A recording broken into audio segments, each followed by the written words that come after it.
குரு விஷ்ணு குருதேவோ மகேஸ்வராக குரு சாட்சா பரபிரம்ம தஸ்மை ஸ்ரீ குருவே நமோ நமஹ. குரு சுக்ரன் ஜோதிட டிவி நேயர்களுக்கு வணக்கம். நான் உங்கள் வாழ்க வளமுடன் ஜோதிடர் ஸ்ரீ ஸ்ரீ குருமுரளி என்றும் காஞ்சி மகாபெரியவா குரு வழியில் குருவை நேசிப்போம், குருவை போற்றுவோம். அன்பார்ந்த குருவாரிசு அன்பர்களே, இன்றைக்கு பார்க்கக்கூடிய பலன் முக்கியமான பலன். அதாவது எல்லாருமே குரு சுக்ரன் ஜோதிட டிவில நீங்க கேட்கக்கூடிய பலன், நட்சத்திர பலன் ஒவ்வொரு வீடியோவா கொடுங்க சொல்லி எல்லாரும் கேட்டிருந்தீங்க. அத பத்தின பலன் தான் இப்ப நட்சத்திர பலன். 27 நட்சத்திரத்துக்கும் எப்படிப்பட்ட ஒரு பலனை பத்தி நம்ம பார்க்க போறோம். உங்களுடைய குணம் என்ன, இதுல என்ன பார்க்க போறோம்னா உங்களுடைய குணம் என்ன, நீங்க எந்த விஷயத்துல கவனமா இருக்கணும், எந்த விஷயத்துல கவனமா இருக்கணும் இல்ல இருக்கக்கூடாது, இதை பத்தி தான் ஃபுல்லாகவே இந்த வீடியோல பார்க்க போறோம். அது இல்லாம உங்களுடைய பிறப்பு ஜாதகம் சொல்லுவாங்க, இதான் விதி ஜாதகம். நட்சத்திரத்தை வச்சு உங்களுக்கு என்ன திசைகள் நடக்குது, என்ன புத்திகள் நடக்குது, அந்த திசை புத்தி வரும்போது உங்களுடைய வயசுக்கு ஏத்தாப்புல அங்க என்னென்ன பலனை ஒவ்வொரு கிரகம் கொடுக்கும், இதையும் பத்தி ஃபுல்லா டீட்டெயிலா பார்க்க போறோம். இது எல்லாமே நான் ஒரு பொது பலன் தான். இந்த நான் சொல்லக்கூடிய இந்த பொதுவான கேரக்டர், நீங்க எந்த விஷயத்துல போகணும், எந்த விஷயத்துல போனா உங்களுக்கு யோகமா இருக்கும், இதை நீங்க ஃபாலோ பண்ணாவே எல்லாமே உங்க வாழ்க்கையில வெற்றியாகணும். இது முழுக்க முழுக்க உங்களுடைய வாழ்க்கையோட ரகசிய பலன். இந்த பலன் நட்சத்திர பலன் 27 நட்சத்திரத்துக்கு நம்ம பலனை கொடுக்க போறோம். கடைசி மட்டும் வீடியோ பாருங்க. இதுல ஒவ்வொரு திசா புத்திக்கும், அதாவது நீங்க ஒரு நட்சத்திரம் பிறந்தீங்கன்னா உங்களுக்கு என்னென்ன திசை வரும், என்னென்ன புத்தி வரும், எதுல கவனமா இருக்கணும், எதுல கவனமா இருக்கக்கூடாது, இதை பத்தியும் ஃபுல்லா நம்ம டீட்டெயிலா நம்ம பார்க்க போறோம். இப்ப நம்ம வீடியோக்குள்ள போவோம். அன்பார்ந்த அவிட்ட நட்சத்திர அன்பர்களே, பொதுவாக அவிட்ட நட்சத்திரம் இதுலயுமே பாருங்க தைரியமான நட்சத்திரம் எதுனா அந்த அவிட்ட நட்சத்திரம் தான். எதுலையுமே தன்னம்பிக்கையும் விட மாட்டாங்க, தைரிய குணமும் இருக்கும். எதுலையுமே விடாம முயற்சி பண்ணி ஒரு வெற்றி அடையக்கூடிய குணமும் இந்த அவிட்ட நட்சத்திரத்துல பிறந்தவங்க இருப்பாங்க. இப்ப இந்த அவிட்ட நட்சத்திரத்துல பிறந்தவங்களுடைய குணம் எப்படி இருக்கும், நீங்க எந்த துறையில போனா உங்களுக்கு நல்லா இருக்கும், அதுக்கான வீடியோ தான் இது ஃபுல் வீடியோ. ஏன்னா அவிட்ட நட்சத்திரம் 2 பாதம் வரை மகர ராசியில வரும், 3, 4 ஃபுல்லாவே கும்பராசில வரும். 2 பாதம் மகர ராசிலையும் 2 பாதம் கும்பராசிலையும் வரக்கூடிய அமைப்பு வரும். அப்ப இவங்களுடைய குணங்கள் எல்லாமே மாறுபடும். ஒரே மாதிரி ஒரு கேரக்டரா இருக்க மாட்டாங்க. அவிட்டத்துல பிறந்தவங்க ஒவ்வொருத்தரும் ஒவ்வொரு விதமான குணம் இருக்கு. ஏன்னா 4 பாதம் வருதுன்னா 4 விதமான குணங்கள் இருக்கும், 4 விதமான துறையில இவங்க பயணிப்பாங்க அப்படின்னு நம்ம கண்டிப்பா 100% இந்த நட்சத்திர பலத்தை நம்ம கண்டுபிடிக்கலாம். இதெல்லாம் விரும்புவாங்கன்னு சொல்லி அதுக்கான ஃபுல் வீடியோலாம். இதுல என்ன ஒரு ஸ்பெஷல் நம்ம கொடுக்குறோம்னா, உங்க லக்னத்துல இருந்து செவ்வாய் கெடக்கூடாது. மெயினா பார்த்துக்கணும். இப்ப நான் நட்சத்திர பலன் பேசுறேன்னா, இந்த அவிட்டத்துக்கு அதிபதியான செவ்வாய் பகவான் தான். அவரு கெடாம நல்ல ஒரு பலமா இருக்கணும். லக்ல இருந்து பாதகதிபதியோ மாரகதிபதியோ நீசமாயோ இது மாதிரி இருந்தா அங்கே பலன்கள் மாறுபடும். ஃபர்ஸ்ட் நம்முடைய உடல் நல்லா இருக்கும். நட்சத்திரங்கிறது உடல் தான், அது நல்லா இருக்கணும். அதான் பொதுப்பலன் எல்லா அப்படிங்கும். சில பேர் நட்சத்திர பலன் உங்களுக்கு கரெக்டா எங்களுக்கு துல்லியமா இருக்குன்னு சொல்லியிருக்கீங்க, அதனால சொல்றேன். இதுல கரெக்டா பாத்துக்குங்க. இதுல வரக்கூடிய திசை நான் கொடுக்குறேன். ஒவ்வொரு திசை உங்களுக்கு அவிட்டத்துல பிறந்தீங்களா, உங்களுக்கு எந்தெந்த திசை யோகமான திசை, எந்தெந்த யோகம் இல்லாத திசை, அதுக்கான வீடியோ கடைசியில நம்ம கண்டிப்பா கொடுக்குறோம். கடைசி மட்டும் வீடியோ பாருங்க. பொதுவா பாருங்க, நட்சத்திரங்கிற செவ்வாய்னா யாரு, இரும்பு. அதாவது மெயினா நம்முடைய உடல்ல எலும்புக்கு காரகர் யாருன்னா அந்த சூரியனையும் செவ்வாய் தான் சொல்லுவாங்க. நம்முடைய எலும்பு பகுதி, இப்ப எலும்பு பகுதி ஸ்ட்ராங்கா இருக்கு, நல்லா ஸ்ட்ராங்கா இருக்கணும்னா அந்த செவ்வாய் பகவான் மெயினா வேணும். நம்முடைய பற்கள், நம்முடைய பல்லு சார்ந்த விஷயம் நல்லா இருக்கணும், அந்த செவ்வாய் பகவான் மெயினா ஒரு முக்கியமான ஒரு கிரகமா வருது. ஒருத்தருக்கு பல்லு கொட்டி இருக்குது, ஒருத்தர் எலும்பு முறிவு போட்டிருக்குன்னா, எலும்பு சார்ந்த விஷயம் ஸ்டடியா இல்லைன்னா அவங்க ஜாதகத்துல செவ்வாய் ஸ்ட்ராங்கா இல்லைன்னு அர்த்தம். அடுத்து நம்முடைய வீரியத்தன்மை, நம்முடைய இல்லற வாழ்க்கையில வீரியத்தன்மைங்கிறது செவ்வாய் முக்கியமான கிரகங்க, அது மெயினா வேணும். ரத்தத்துக்கு நம்முடைய பிளட்டுக்கு காரகர் யாருன்னா செவ்வாய் பகவான் தான். உங்களுடைய நட்சத்திர அதிபதி தான் பிளட்டுக்கு காரகர். நம்ம உடம்புல உள்ள பிளட்டு, அடுத்து மருத்துவ ஃபீல்டு எல்லாமே இந்த செவ்வாய் வந்துடுவார். ஆயுதம் ஏந்தின வேலை, காக்கி யூனிஃபார்ம் போட்டு வேலை பார்க்கக்கூடிய நபர்கள் இவங்க எல்லாமே இந்த செவ்வாயுடைய ஆதிக்கத்துல இருப்பாங்க. அந்த நட்சத்திரவுடைய தொடர்பு வரும். அது இல்லாம நிறைய போட்டியாளர்கள், நிறைய ஒரு இந்த கசாப்பு கடை வச்சிருக்கவங்க எல்லாமே இந்த செவ்வாயுடைய ஆதிக்கம் தான்.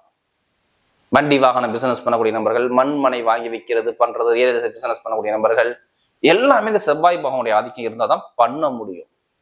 விளையாட்டுத்துறை, அபயகரமான விளையாட்டு, போட்டி போராட்டம், இது எல்லாமே இந்த செவ்வாயுடைய ஆதிக்கம் அதிகமா வரும். தைரியம், வீரியம் எல்லாமே இந்த செவ்வாய் பகவான் ஒரு ஜாதத்துல நல்லா இருக்கணும். அப்படிப்பட்ட நட்சத்திரம் தான் உங்க நட்சத்திரம். அப்ப நீங்க எப்படி இருப்பீங்க? அபிட்டத்துல பிறந்தவங்க பயங்கரமான தைரிய குணம் இருக்கும். இவங்க எதுக்குமே பயப்பட மாட்டாங்க தெரியுங்களா? போனவன கை வச்சிருவாங்க ஒருத்தர். நல்ல ஒரு திறமை, பயங்கரமான ஒரு சிந்தனை இவங்கள்ட்ட எப்போதுமே இருக்கும். உணர்ச்சி வசப்படுவாங்க, வேற ஒண்ணும் கிடையாது. இவங்கள்ட்ட என்னன்னா கொஞ்சம் முன்கோபம், கொஞ்சம் உணர்ச்சி வசப்படக்கூடிய குணம் இவங்ககிட்ட அதிகமா இருக்கும். அந்த அபிட்டத்துல பிறந்தவங்க மட்டும் பயங்கரமா அறிவை சிந்திப்பாங்க. அறிவு ஞானம் எப்போதுமே உங்கள்கிட்ட பயங்கரமா இருக்கும். நீங்க சொல்லியே கொடுக்க வேணாம். சிந்தனை ஆற்றல் நல்லா சிந்திச்சு செயல்பாடு பண்ணக்கூடிய குணம் எல்லாமே இந்த அபிட்டத்துல பிறந்தவங்க பயங்கரமா ஒரு மைண்ட் கெப்பாசிட்டி இவங்கள்ட்ட உண்டு. நல்ல ஒரு டேலண்டான குணமும் இவங்கள்ட்ட இருக்கும். இப்ப இந்த 1ஆம் பாதத்துல பிறந்தவங்க இவங்க எப்படி இருப்பாங்க? அபிட்டத்துல 1ஆம் பாதத்துல பிறந்தவங்க நீதி நேர்மைக்கு யாருன்னா இவங்க தாங்க அதிபதி. இதுலயுமே நீதியோடு, நேர்மையோடு, தன்மானத்தோடு, குடும்பத்தை எடுத்து குழந்தை மாதிரி எடுத்து பார்க்கக்கூடிய குணம், தன்மானத்துக்கு எது வந்தாலும் உயிரை கொடுக்கக்கூடிய குணம் இவங்கள்ட்ட இருக்கும். அவிட்ட நட்சத்திரம் 1ஆம் பாதத்துல பிறந்தவங்க பொய் சொல்ல மாட்டாங்க தெரியுங்களா?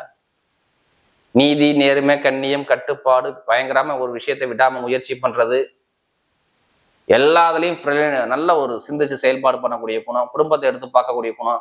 இவங்க அப்பா ஸ்தானத்துக்கு இவர் போயிடுவாரு, இங்க குடும்பத்தை இவர் தான் எடுத்து பார்ப்பாரு. இவர் பேச்சுக்கு ஒரு மரியாதை இருக்கும். 1ஆம் பாதத்துல பிறந்தவங்க இவர் பேச்சுக்கு மரியாதை இருக்கும். தைரிய குணமும், தன்னம்பிக்கை குணமும், விடாம முயற்சி பண்ணக்கூடியவும் உங்கள்ட்ட அதிகமா இருக்கும். தோக்கவே மாட்டாங்க. எல்லா விஷயத்திலும் ஜெயிக்கக்கூடிய நபர்கள் யாரும் அந்த அபிநேசம் 1ஆம் பாதத்துல பிறந்தவங்க தான். அரசாங்க வேலை, அரசு முன் அனுகூலங்கள் நிறைய பேர் பாருங்க இருப்பாங்க அந்த துறையில.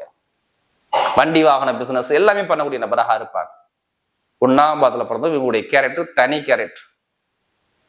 பயங்கரமா சிந்திச்சு செயல்பாடு பண்ணுவாங்க எல்லா விஷயத்திலும் சரி. ஆனா ஒரு முடிவு பண்ணிட்டு அதை பின்வாங்க மாட்டாங்க. அபிநேசம் 1ஆம் பாதத்துல பிறந்தவங்க. அடுத்து 2ஆம் பாதம். அபிநேசம் தான் 2ஆம் பாதத்துல பிறந்தவங்க. இவங்களுடைய குணம் தனி குணம். 2ஆம் பாதத்துல பிறந்தவங்க பாருங்க பயங்கரமான ஒரு எப்போதுமே வேலை வேலை வேலை, உத்தியோகம், பிசினஸ் இதை பத்தியே சிந்திக்க கொடுக்கணும் இவங்கள்ட்ட அதிகமா இருக்கும். பார்க்க ஒருத்தரை கவரக்கூடிய குணம் இவங்ககிட்ட அதிகமா இருக்கும். எப்படி இருப்பாங்க? கவர்ந்துருவாங்க ஒருத்தரை. ஆனா ஏதாச்சும் உடம்புல நோய் எதிரி, ஏதாச்சும் ஒரு உடம்பு பிரச்சனை இருந்துகிட்டே இருக்கு, ஏதாச்சும் ஒரு தொந்தரவு இருந்துகிட்டே இருக்கும். உங்களுக்கு வயிறு பிரச்சனை, ஒரு செரிமான பிரச்சனை, இது மாதிரி நிறைய விஷயம் ஒரு சில பேர் இருக்கலாம். ஆனா எப்போதுமே வேலை, உத்தியோகம் இருப்பாங்க. ரொம்ப ஆக்டிவிட்டா சுறுசுறுப்பா இருப்பாங்க. இந்த 2ஆம் பாதத்துல பிறந்திருக்காங்க பாத்தீங்களா? ரொம்ப சுறுசுறுப்பா இருப்பாங்க. எல்லா கமிஷன் வியாபாரம் எல்லாமே உங்களுக்கு அத்துப்படி. எல்லா கமிஷன் வியாபாரமும் உங்களுக்கு அத்துப்படி. எல்லா கமிஷன் வேலை இல்லை, ஒரு பொருளை வாங்கி கமிஷன் வச்சு வைக்கிறது பண்றது எல்லாமே உங்களுக்கு சூப்பரா இருக்கும். நல்லா ஒரு அறிவுத்திறன், புத்திசாலி குணம், டேலண்டான குணம், பயங்கரமா சிந்திச்சு செயல்பாடு பண்ணக்கூடிய குணம், யாருக்கிட்ட எப்படி பேசணும், யாருக்கிட்ட எப்படி பண்ணணும் பயங்கரமா சிந்திக்கிற குணம், நல்லா உழைக்கக்கூடிய திறமை எல்லாமே இவங்கள்ட்ட அதிகமா இருக்கும். நல்ல உழைப்பாளிகள். உழைப்பு 24 மணி நேரம் உழைக்க சொல்ல உழைச்ச 10 24 வேலை பார்க்கணும், வேலை பார்த்துக்கிட்டே இருப்பாங்க. நல்ல ஒரு தன்மையான குணம் இவங்கள்ட்ட அதிகமா இருக்கும். அந்த குணம் இவங்கள்ட்ட இருக்கு. ஒரு லட்சியத்தை நோக்கி ஓடிக்கிட்டே இருப்பாங்க. அந்த லட்சியத்தை முடிக்காம வெளியில வர மாட்டாங்க. உங்களுடைய சிந்தனை யாருக்கிட்ட எப்படி பேசணும், யாருக்கிட்ட எப்படி போய் எந்த காரியத்தை சாதிக்கணும் சிந்தனை பயங்கரமா இருக்கும். அடுத்து அவிட்ட நட்சத்திரம் 3ஆம் பாதத்துல பிறந்தவங்க பயங்கரமான புத்திசாலி. பயங்கரமான ஒரு புத்திசாலி, ரொம்ப நாகரிகமா இருப்பாங்க. ஒரு இடத்துக்கு போனா ரொம்ப பர்சனாலிட்டியா இருப்பாங்க. ஏன்னா இது 3ஆம் பாதங்கிறது கும்பராசியில வந்துடும். எப்படி இருப்பாங்க? ரொம்ப பர்சனாலிட்டியா இருப்பாங்க. நல்ல ஒரு டேலண்டா குணம், நல்ல பர்சனாலிட்டியான குணம், பயங்கரமா புத்திசாலி குணம் எல்லாமே இவங்கள்ட்ட அதிகமா இருக்கும். இரும்புத்துறை எல்லாமே இவங்க பயணிப்பாங்க. இரும்புத்துறை, அடுத்து பெரிய ஷேர் மார்க்கெட்டிங், கமிஷன் ஏஜென்சி, அடுத்து இந்த பெரிய பெரிய டிபார்ட்மெண்ட் ஸ்டோர் வச்சு பண்ணக்கூடிய நபர்கள், அப்புறம் பார்த்தோன்னா அழகு சாதன பொருட்கள் சார்ந்த விஷயம் பண்ணக்கூடிய நபர்கள், கலை ஃபீல்டுகள், பெரிய பெரிய மெக்கானிக்கல் சம்மந்தப்பட்ட ஃபீல்டுகள், இது எல்லாமே ரொம்ப விரும்பக்கூடிய நபர். மருத்துவ ஃபீல்டுகள், பல் டாக்டரு, குழந்தைய டாக்டரு, இது எல்லாமே இவங்க ரொம்ப விரும்பக்கூடிய நபராக இவங்க இருப்பாங்க. பியூட்டி பார்லர் வச்சு நடத்தக்கூடிய அழகு சம்பந்தப்பட்ட அந்த துறையில பயணிக்கக்கூடிய நபர்கள், தோல் ஸ்கின் டாக்டரா பயணிக்கக்கூடிய நபர்கள் எல்லாமே இதுல இருப்பாங்க. இந்த துறை இவங்க 3ஆம் பாதத்துல பிறந்தவங்க. ஆனா குடும்பத்து மேல, தன்னுடைய கணவன் மேல, மனைவி மேல ரொம்ப அன்பு செலுத்தக்கூடிய குணம் இந்த அபிநேசம் 3ஆம் பாதத்துல பிறந்தவங்க இருப்பாங்க. ஆனா ஒரு விஷயத்தை இறங்கினா அந்த விஷயத்தை முடிக்காம வெளியில வர மாட்டாங்க. அவிட்ட நட்சத்திரம் 3ஆம் பாதத்துல பிறந்தவங்க. அடுத்து அவிட்ட நட்சத்திரம் 4ஆம் பாதத்துல பிறந்தவங்க நல்ல ஒரு டேலண்டான குணம் இருக்கும். இவங்க தாங்க மருத்துவர். நிறைய பேர் எடுத்து பார்த்துக்குங்க. அவிட்ட நட்சத்திரம் 4ஆம் பாதத்துல பிறந்தவங்க ஒண்ணு ஆராய்ச்சியாளராக இருப்பாங்க, இல்ல மருத்துவரா இருப்பாங்க, இல்ல வெளிநாட்டுல இருப்பாங்க, இல்ல வெளியூர்ல இருப்பாங்க, இல்ல பிறந்த இடத்த விட்டு தள்ளி இருப்பாங்க. 4ஆம் பாதத்துல பிறந்தவங்க பயங்கரமா ஒரு புத்திசாலி குணம் இருக்கும், ரொம்ப தனிமை விரும்பக்கூடிய இருக்கும், தன்மானத்தோட இருப்பாங்க, தன்னம்பிக்கை விட மாட்டாங்க. எல்லா விஷயத்திலையும் விடாம முயற்சி பண்ணி வெற்றி அடையக்கூடிய குணம் இவங்கள்ட்ட அதிகமா இருக்கும். அவிட்ட நட்சத்திரம் 4ஆம் பாதத்துல பிறந்தவங்க. இவங்க மனசுக்குள்ள என்ன இருக்குன்னு யாராலும் கெஸ் பண்ண முடியாது. நேர்வழியோட ஷார்ட் வெளியில போய் ஒரு காரியத்தை சாதிக்கக்கூடிய மைண்ட் கெப்பாசிட்டி இவங்கள்ட்ட உண்டுங்க. இந்த அவிட்ட நட்சத்திரம் 4ஆம் பாதத்துல பிறந்தவங்க பயங்கரமான ஒரு குணம் இவங்கள்ட்ட அதிகமா இருக்கும். 4ஆம் பாதத்துல பிறந்தவங்க பயங்கரமா புத்திசாலி, யோசிக்கக்கூடிய குணமும் இருக்கும், விடாம முயற்சி பண்ணி வெற்றி அடையக்கூடிய குணம் அதிகமா உண்டு 4ஆம் பாதத்துல பிறந்தவங்க. மண்மனை யோகம் இதெல்லாம் இவங்களுக்கு ஆட்டோமேட்டிக்கா வரும். இதெல்லாமே இவங்களுக்கு ரொம்ப விரும்பக்கூடிய குணம் இருக்கும்.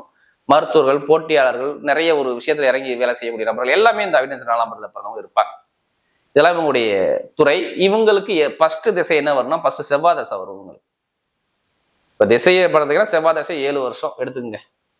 7 வருஷம் இவங்களுக்கு நல்ல ஒரு யோகம் இருக்கும். இவங்க பிறந்தப்புறம் இடம், பூமி, வண்டி, வாகனம் இது எல்லாமே வாங்கக்கூடிய யோகம், வெளிநாடு போறது, வெளியூர் போறது, தொழில் பண்ணக்கூடிய யோகம் எல்லாமே இந்த செவ்வாய் தசை நல்ல ஒரு யோகத்தை கொடுத்துரும். யாருக்கு? இந்த அவிட்ட நட்சத்திரத்துல பிறந்தவங்களுக்கு ஃபர்ஸ்ட் செவ்வாய் தசை நல்ல யோகமான தசை. ஆனா ராகு திசைங்கிறது கொஞ்சம் கவனிக்கணும். ராகு திசை என்ன பண்ணா ஒரு சில பேருக்கு பலவீனத்தை, ஒரு ஏமாற்றத்தை, ஒரு தடையை கொடுத்துரும். ராகு திசைங்கிறது அவிட்ட நட்சத்திரத்துல பிறந்தவங்களுக்கு தடை, தாமனம், பிரச்சனை இது மாதிரி சந்திக்கிறது கூடிய அமைப்பு, இது எல்லாமே ஒரு சந்திக்கக்கூடிய அமைப்பை கொண்டு வந்து கொடுத்துரும். ராகு திசை ஒரு மந்தமான தன்மையை கொடுத்துரும். ஒரு சில பேருக்கு ராகு நல்லா இருக்கும், கெட்டு போயிடக்கூடாது. ராகு தசை வந்தாதான் இவங்களுக்கு மேக்சிமம் அது 18 வருஷம் ராகு தசை வரும். இந்த 18 வருஷம் மட்டும் நிறைய பேருக்கு ராகு நல்லா இருந்தா அரசியல்வாதி, அரசாங்க தொடர்பு, வெளிநாடு யோகம், வெளியூர் யோகம் இது எல்லாமே போகக்கூடிய அமைப்பு எல்லாமே சூப்பரா இருக்கும். தொழில், உத்தியோகம் எல்லாமே நல்ல ஒரு பிரம்மாண்டம், பெரிய ஆள் வந்துருவாரு. ஆனா ராகு சரியில்லாம் ஒரு சரி பண்ணி விட்டுரும். சரியில்லாத ஒரு ஏமாற்றத்தை ஆரம்பத்துல கஷ்டத்தை கொடுத்துரும். சில பேர் சொல்லுவாங்க நான் பிறந்ததுல இருந்து கஷ்டப்பட்டு இருப்பேன், எல்லாமே எடுத்து பாருங்க. இந்த ராகு தசை இவங்களுக்கு பலவீனத்தை காட்டும். குரு தசை. குரு தசையை பொறுத்தவரை நல்ல ஒரு யோகத்தை ஒரு சில பேர் கொடுத்துரும். வருமானம், இன்கம் இது எல்லாமே சூப்பரா இருக்கும். ஒரு சில பேர் குரு தசைங்கிறது பெருசா பாதிப்பு இருக்காது, ஆனா நல்லா இருக்கும் குரு தசை. ஆனா இருந்தாலும் குரு நல்லா இருக்கும், கெட்டு போயிருக்க கூடாது. குருங்கிறது 16 வருஷம். குரு தசையில திருமணம் பண்ணுவாங்க, குடும்ப வாழ்க்கை சார்ந்த விஷயம், குழந்தை சார்ந்த விஷயம், பணம் சார்ந்த விஷயம், தொழில் சார்ந்த விஷயம், வெளிநாடு போறது, வெளியூர் போறது, லாபத்தை பார்க்கக்கூடிய அமைப்பு எல்லாமே இந்த குரு தசையில கிடைக்கும் உங்களுக்கு.